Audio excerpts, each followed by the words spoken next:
Okay. Well, welcome. Thank you, everyone, for joining our IIDA Oregon, our virtual advocacy town hall. We're going to start this meeting tonight with some introductions. I will introduce myself. We'll have Nikki, who is our lobbyist with the IIDA Oregon chapter, and then a couple folks in our advocacy leadership will introduce themselves. And then we will have an honest and open conversation about our efforts with interior design legislation in the state of Oregon, a recap of this last session, what happened and where we're at, but also more importantly, really where we're going and what we're excited about in the future. So with that, my name is Peter Harrison. I'm the current IIDA Oregon chapter president.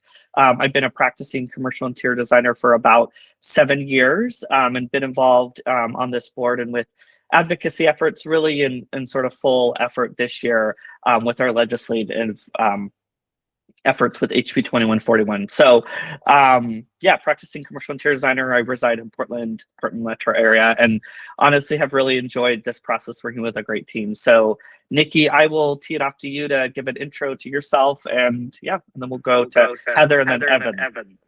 Or Okay. Ellen, excuse me. Thank you. I'll do a quick sound check. Can you hear me okay? Yep. Great, thank you. I'm Nikki Terzieff. I am your lobbyist, and I'm here in the thick of the legislative session, sitting in Salem. Peter, I must just say, like, your background is, I had to get mine to be fake to look as good as your office set up there. So Salem, not as glamorous, I would say. But we made it partway through the process together and in partnership. And that's been kind of a hallmark of how I run my business. I'm a sole proprietor, like many of you. I've been working in Oregon politics since 2003. That was my first legislative session. I've done pretty much every role except the elected one. I'm not that much of a glutton for punishment, but with that kind of breadth of experience and being staff and being lobby and doing campaign work, the political side of things, we were together able to kind of identify and leverage some good relationships, both from you all and from myself. So I think that might be it this session. I've really enjoyed this partnership as well, Peter, and all of you. Thank you. And I'm supposed to now kick it to Heather. Great. Hey, I'm Heather Green. Oh, are you guys good? I will mute. Go to Ellen. Okay. Hi. I just got a notification that my connection was unstable. Can you guys hear me okay? You're good. Okay. I'm Ellen Cusick. I'm a advocacy director. Intend to do it again next year. And I don't know what else you guys want to hear. I'm not a practicing interior designer anymore, but I did spend 22 years of my life practicing, and now I'm a construction project manager with PPS. But I'm dedicated. Awesome. And Heather, do you want to try now? Let's try one more time. Does that sound okay? Yeah. Okay. I'm Heather Green. I'm also director of advocacy. We've been working really hard for the last 3 years to get this rolling. And I think we have some news, but then I think we also have good news. And I just want to say this. I feel so optimistic about where we've been and where we're going, more so than ever before. So I think this conversation is a great one. And everyone that's here tonight, please tell 5 people about this, and let's get this really, really strong and show up in force. So that's what I gotta say. I love it. And we do have a sort of a cozy crew tonight. If anyone else feels comfortable, I'm not going to put anyone on the spot, but you're welcome to sort of share maybe why you're here. This is kind of our sort of live session for the communication of this update.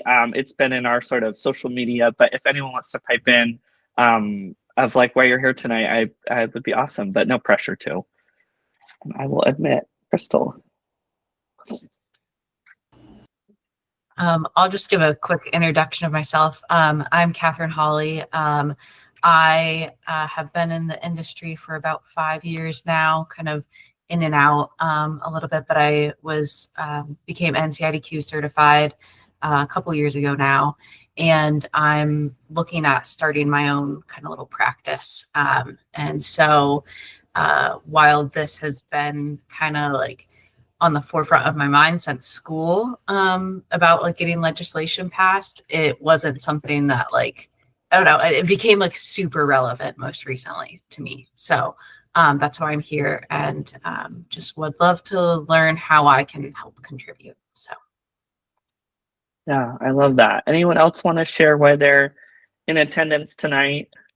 Yeah, I'm Cecilia. I am with IIDA's Washington Advocacy, and I'm the VP of Advocacy. And Megan is also on the call. We are obviously neighbors, and we are really interested to see just a lot of things about what's been going on and see if we can learn from anything. And I've been practicing commercial interior design for 13 years. So excited to be part of the team and how we can move forward together. I love it. Thank you. I'll Anyone else want to?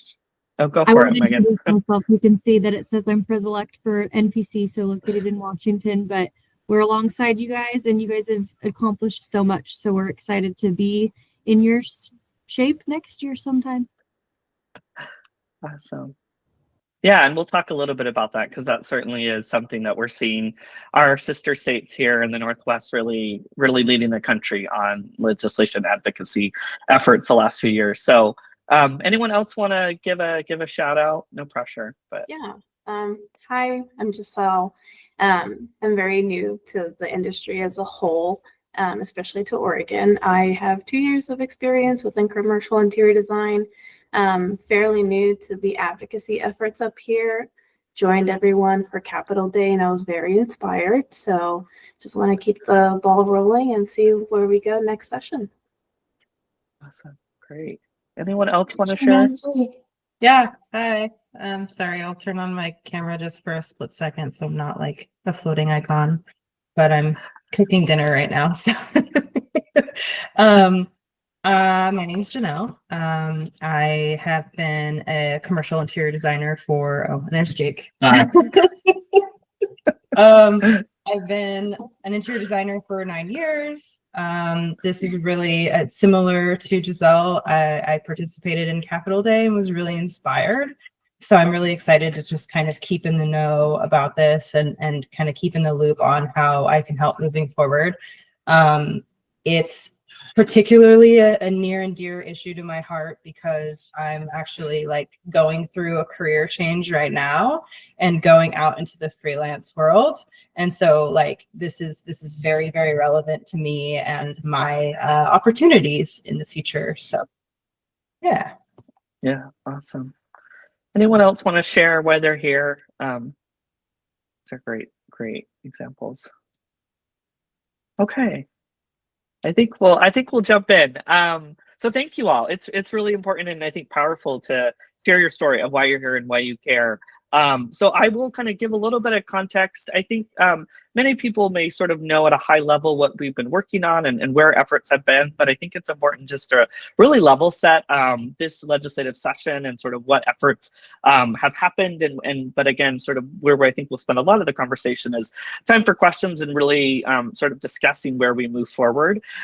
So for those who may or may not know, we've been pursuing legislation in Oregon for a while, really sort of in our renewed efforts recently. As of last year, we worked to get a bill sponsor. So Rep. Nose in Southeast Portland. We met with many legislators and Rep. Nose was the one to sort of carry our banner forward with sponsoring our bill. So that sort of happened all in the fall. In the fall, we also started and engaged in some really robust and great conversations with AIA Oregon chapter. So those who may or may not know, they're the American Institute of Architects Oregon chapter.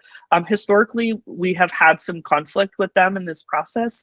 And what was really great about this opportunity this year was really to come to partnership with them, sitting at the table with our bill that got introduced, the original version. They had some concerns, some legitimate concerns about the language essentially kind of opening up the Architectural Practice Act and folding commercial interior design, a definition and scope of practice within that. And so we met over the course of many months to have conversations and discussions, both virtually and in person, to understand those concerns and to really put forward an amended bill with language that we can all support and that we can all come to agree upon. And so that's, I think, one of the really important sort of lessons or sort of milestones from this session that is different from our efforts before.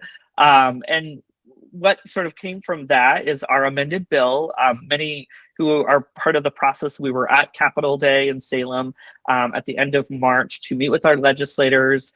We had our bill for the public hearing, so we testified on behalf of the bill. And then sort of where the bill stands from that point, we were in the House Committee on Consumer Protection, Commerce and Consumer Protection. And then what sort of needed to happen from that is that the bill needed to get voted out of committee to move forward in the next steps. We unfortunately didn't make it out of committee, which is a bummer. And I think it's really important to know that that really was not because of our sort of, it wasn't because of our architect colleagues. It really was because of some concerns. So what part of what our bill language was amended to do was to remove the sort of regulatory framework from the Oregon Board of Architects. So the oversight was to kind of move into a different agency. So we had some conversations with the Building Codes Division where we sort of wanted our registry to lie or exist, and had some good conversations with them before. And sort of really what it came down to was a kind of timing issue with the amended language, when the bill needed to be voted out of committee. And it candidly kind of created a perfect storm for the bill to not make it out. And I think the other thing that's important for folks to sort of know about our effort this year is our state is existing in the context of what we're seeing nationally. So there was a record number of bills that were proposed this year. And so we are just one piece of legislation amongst thousands that were introduced. And so I think that's really important context. We're seeing that kind of nationally, that there's a lot of sort of chaos in the political system. So Oregon is sort of is definitely a part of that. I think the other thing that's important is, you know, part of our work on standing up our registry, a volunteer registry, is there are costs. There is a fiscal impact to the state, and we are working to propose a solution that is a fiscally responsible solution, so that we are not, you know, proposing a system that would take a lot of funds and wouldn't be self-sustained by the registry costs. The Building Codes Division had some concerns about the bill language. They sort of kept equating the bill to a licensure or a practice act in a sense. And so a mandatory registration is what they were sort of putting it as. And so that was part of their sort of last minute oppositional concerns. And so there's a fiscal consideration that we are sort of working through. But I think at sort of the highest level is our position. This session is really groundbreaking, and it's really groundbreaking because of the work we've been able to do in partnership with our colleagues in the architecture community. And I say some of our colleagues. We've had support from architects in the past, but we are really grateful and excited about landing a place with the language, and really where we sort of look to move forward in this next session, which is a short session in starting in or it kicks off officially in February, is really around that regulatory agency. So understanding where we will have a home, where that fiscally makes sense, and then sort of moving from there. So that was a very fast and furious digestion of it. And I guess I would kind of welcome in Nikki, Ellen, Heather to layer on maybe facts or other things I may have sort of missed in my high level context of where we're at with the session now, but really where we're going in the future.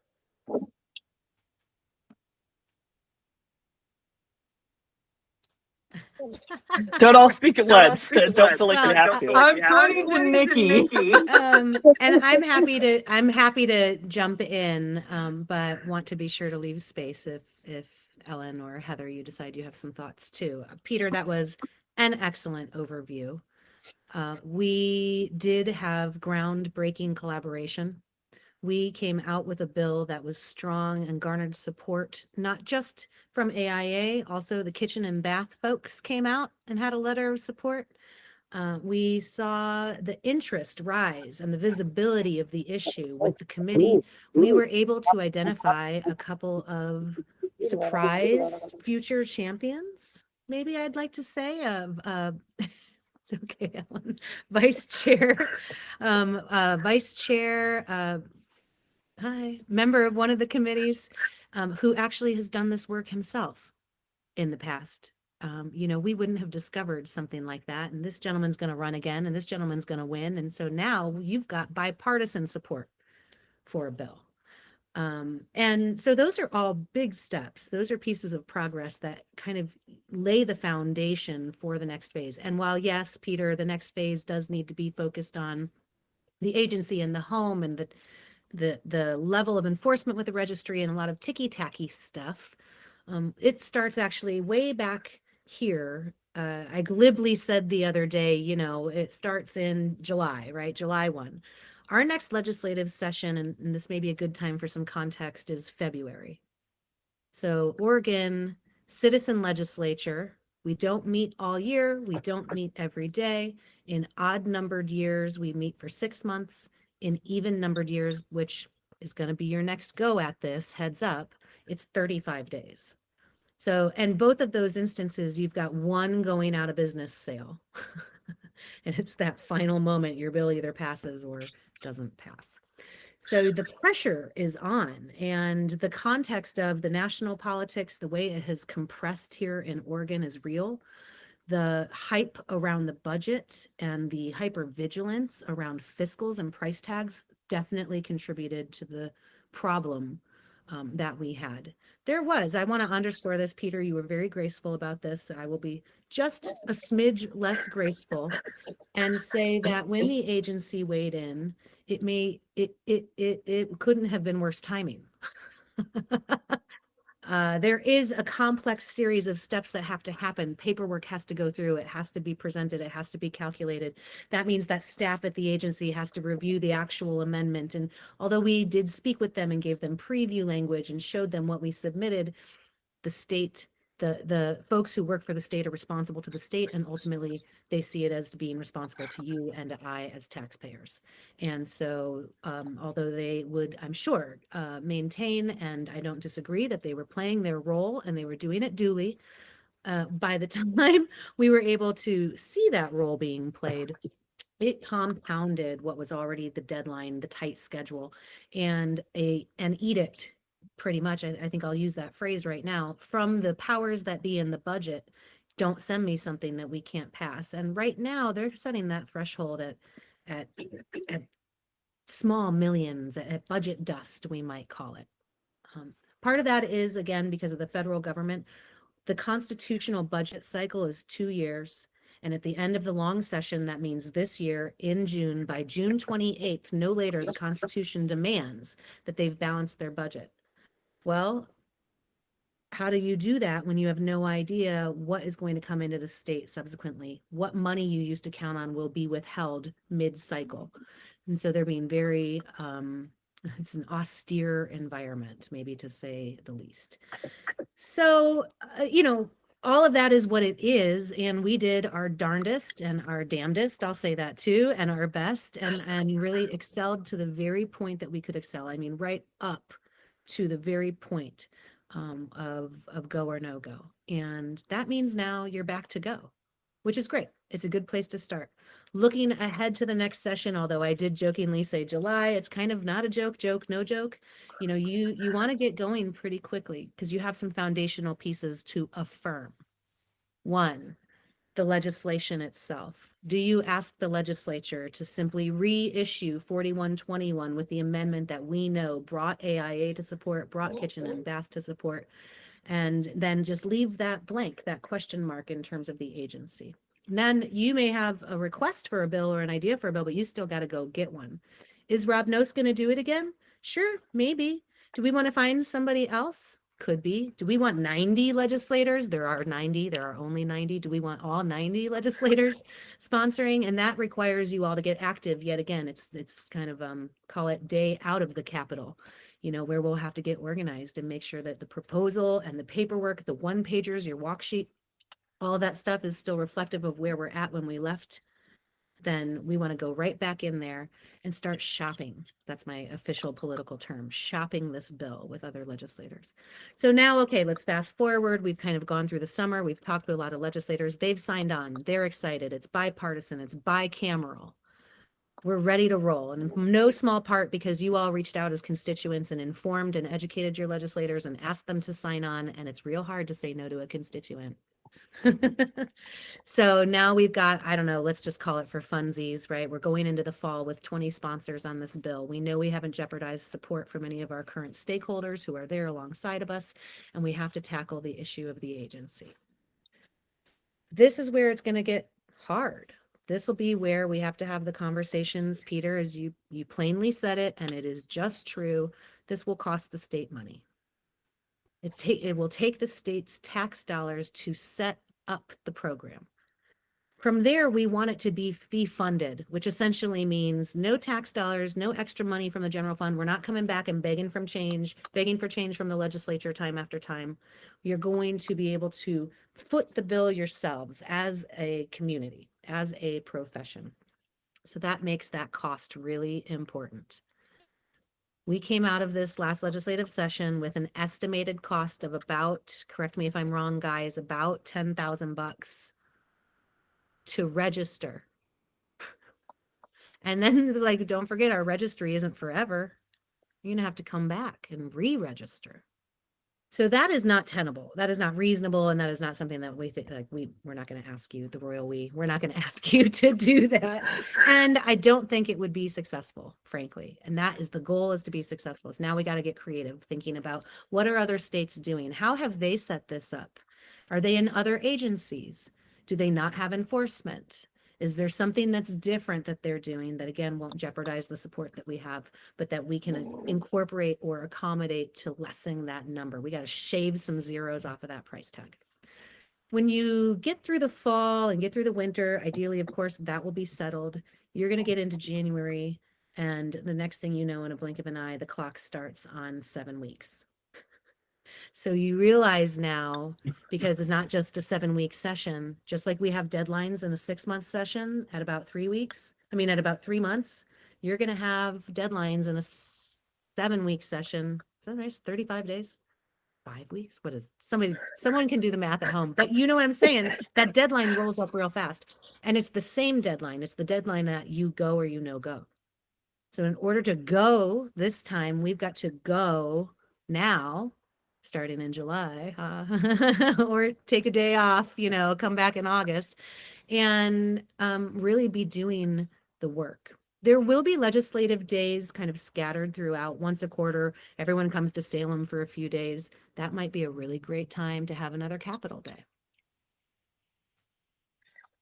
Yeah, and I think just someone said. I think just to build on that, what Nikki's talking about is that really is where you all get involved. I think one of the things that we were just candidly pretty, super grateful for this session was just the outpouring of support from firm leaders, from individual folks who submitted testimony. I mean, we truly did galvanize our base. And so we're going to work to continue to engage you all through the process, as Nikki was saying. And that will be things like, meeting with your legislator, meeting with your House and Senate representatives when they are hosting a pizza and a constituent meeting, or a coffee and a question event. We're really going to work to kind of galvanize you all to work together with us to find those support in our legislators. So I also want to acknowledge too that this team is taking a little bit of a micro break, because part of what we believe is successful in our sustained time is to take a little bit of time to step back to take some time for respite, and also that ourselves will be doing an advocacy focused retreat, and really from that we'll be sharing out sort of our vision and roadmap, because I think many may know or not know, but really this focus on advocacy and legislation is the banner for IIDA Oregon.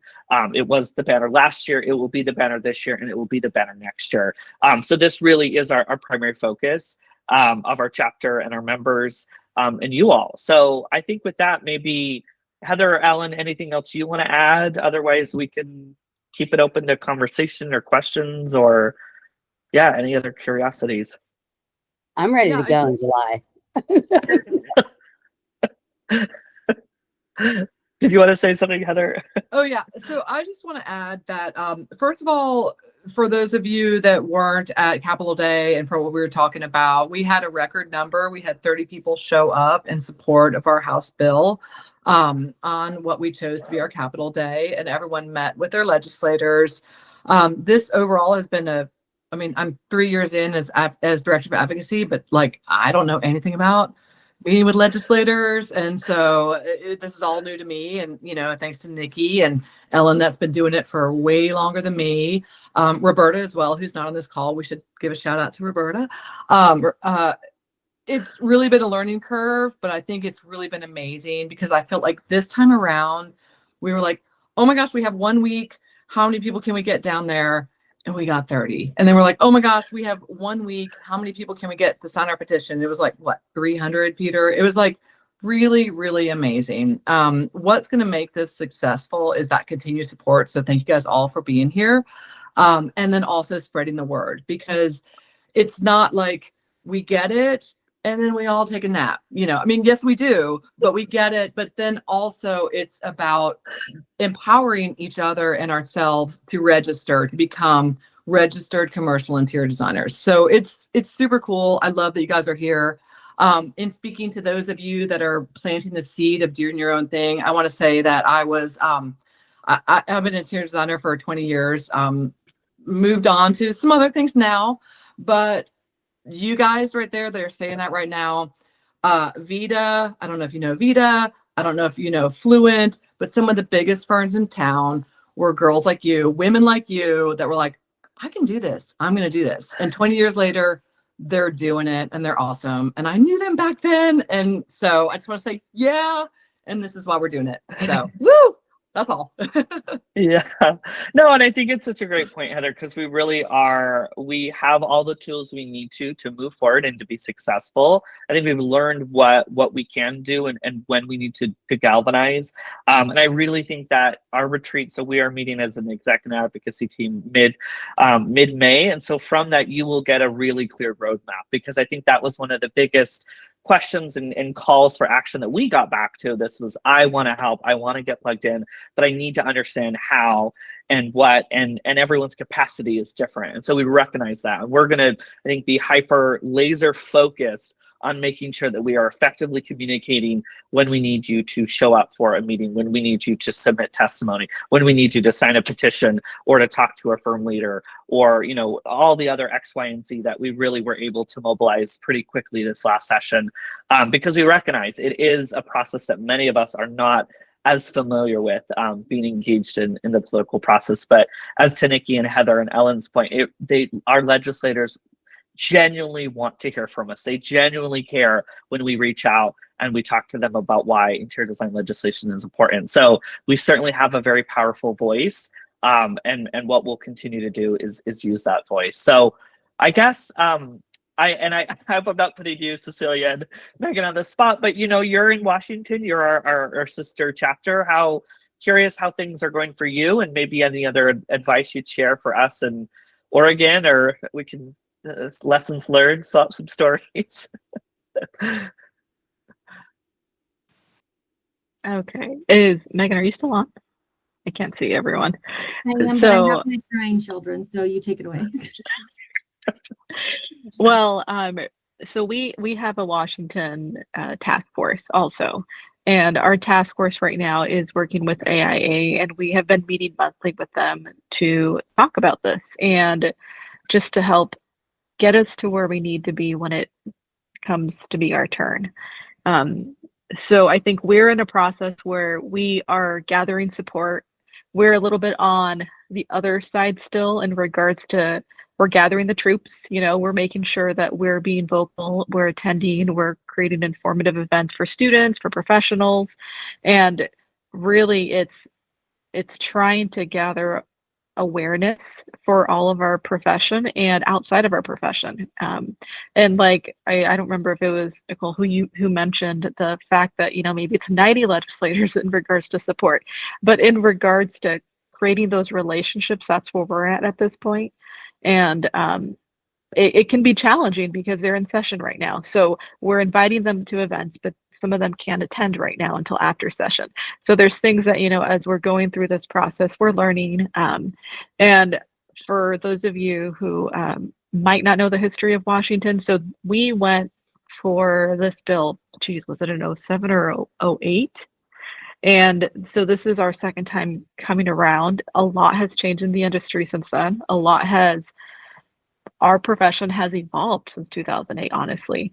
So we're at a different political climate, but also, as you mentioned, Peter, we're also in a different political climate today just because of economics and because of current global trends. So, I mean, there's different things that I think we're having to consider. And actually, this is a question that I had for your team in regards to our current state of global economics. And actually, Nicole, this might be more for you. Is there anything that you glean from that we could learn from? I know it's tricky waters right now, but I'm just curious to know if there's anything specifically that you think we could learn from. I mean, we would be going to session in the spring to our capital. Anything that resonates or could resonate with us? This is Nikki, for those of you who are on phones or can't see the lobbyist. I here in Oregon, I really one of the things, and this is something for the Oregon team that is kind of on our radar as well, is trying to get our hands around the downstream impacts of this. Excuse me, 1 minute. That is embarrassing to be recorded, coughing. So maybe we can edit that out. It's being mindful of the downstream effects of this and actually being able to try and get your arms around quantifying that. What is the implication in terms of incoming taxes, growth of business, additional employees, people who are in school here, staying here, in order to work in a place that's elevated them and values and respects them. That's what I might think about. Yeah, that actually made me think about, Cecilia, that we do have some really good walk sheet and some talking points that I think we should share if they haven't already been shared. That could be super helpful. I think, what we were able to put together. I feel like when we met with our legislators, we all kind of had the same story that we were telling, and it was really impactful. So I think, yeah, Peter, can we share that with them? Yeah. That would be a good starting point for sure. Yeah, and I think actually, and I hope I'm not proposing something that's too cumbersome, but it might honestly be worth us having more consistent calls with Washington, because we do also have a lot of people in Vancouver, Washington, and Southwest Washington who are part of our chapter, but are maybe involved. But yeah, I think the fiscal part is something we are already looking as we plan ahead. We engaged a consultant in 2017 to author a fiscal economic impact report around interior design in the state of Oregon. And so I think we'd be looking at potentially something similar ahead of next session, again, to really have some data behind that. But I think to Nikki's point, and Heather, it's certainly hot on our minds of what the conversation needs to be. Because we want to propose a fiscally responsible solution. I think that's a really important thing. I might, and perhaps this is a touch of optimism.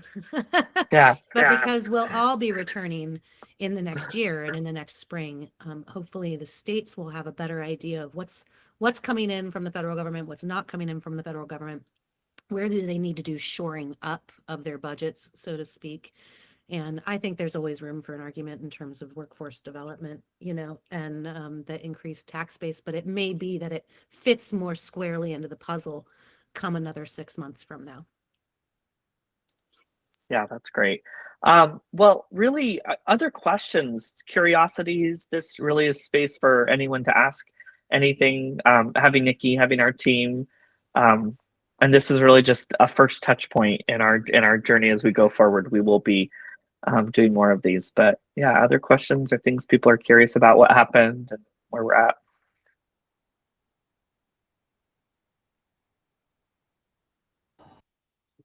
I just want to say this was just you talking about like giving the whole overview and everything was super helpful. I wasn't able to be there on the day, but I actually watched virtually. And so it was cool to like see it all happen and stuff, but it was definitely very much like over my head of like, okay, what happens next, So thank you for like taking the time to, go through all of this and explain it. It's very helpful. Yeah. Other questions or things people are curious about?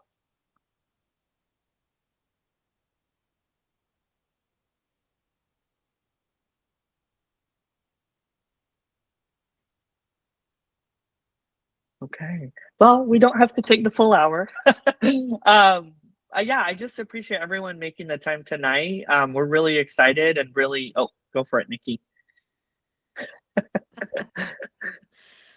Just before we wrap, and I did not run this past anybody, so That's okay. you can mute me if you're the host. You can mute me if you want, but folks who are with us tonight on the phone, when you get home, you've all self-selected to continue your interest in this advocacy and in this particular project. And so the first step, and a very important one, is figuring out who represents you. And so if you have not had the pleasure yet of finding that out or meeting them or even poking around online, very technical tool, Google. Who represents me, state of Oregon, Oregon legislature, who's my legislator? Any of that combination will get you there. And it will be a really important piece of the next step. What I might suggest is when you do that search and you enter in your address and you find out who your legislators are, sign up for that newsletter. Click on that legislative link and sign up for that newsletter. We can talk later about how to find them in the campaign cycle and how to find the more political, perhaps more salacious newsletters. But this is going to be where you start to get to know them. You'll see their temperament in their newsletters. You'll see their photos where they choose to share with you that they've been. You'll see their committee selections. And while you may not be ready or interested in reaching out at this point, knowing the more you know, now knowledge is, knowing's half the battle. So I would just encourage you all to do that this evening. It takes 45 seconds. Yeah, it's a great point. That's it. You're right. Okay. It's a great point. And I think, Nikki, that is also something for folks who know we are sort of gathering our cohort of advocates from Capitol Day, from our e-blast, and from others. And so we are also kind of tracking that information in a positive way, but really, again, so that we can start to identify where we've got constituents with representatives. And so we can really start to help you all map out what that engagement looks like. As Nick was saying, this, as we go forward, it will be a little bit more fractured than maybe just a once a day sort of capital thing. So we're really keenly aware of that. I think we'll find out ways too with our sort of communications channels of how we can start to make some of those connections. But that will certainly be a really important step as we move forward. And obviously will be communicated in our advocacy roadmap and our comms and all of that. But it's a good point to know who represents you and know what issues they care about. So any other questions or comments or anything else? I just want to throw. Sorry. Okay. Lobbyist can't keep her mouth shut. I was just gonna say they're still halfway through session, so there's a lot to learn and a lot to track on, and some good information in those newsletters. I just wanted to throw a big shout out to all of you who have been part of this journey from the beginning and as it continues, and those of you who are joining, because we are a community, even if it's in a different state, we are all in this together. So just big kudos to all of you. And also shout out to Roberta. And Peter, we will take you up on chatting after you take your break because everyone deserves some respite. But we're just excited to see as we continue this journey how we all come together. So you guys should all be proud of yourself. We're going to get it next year, you guys. We're going to get it. I'm confident. Yeah. Love it. Okay. Well, thank you everyone for the time, and we'll see you all soon.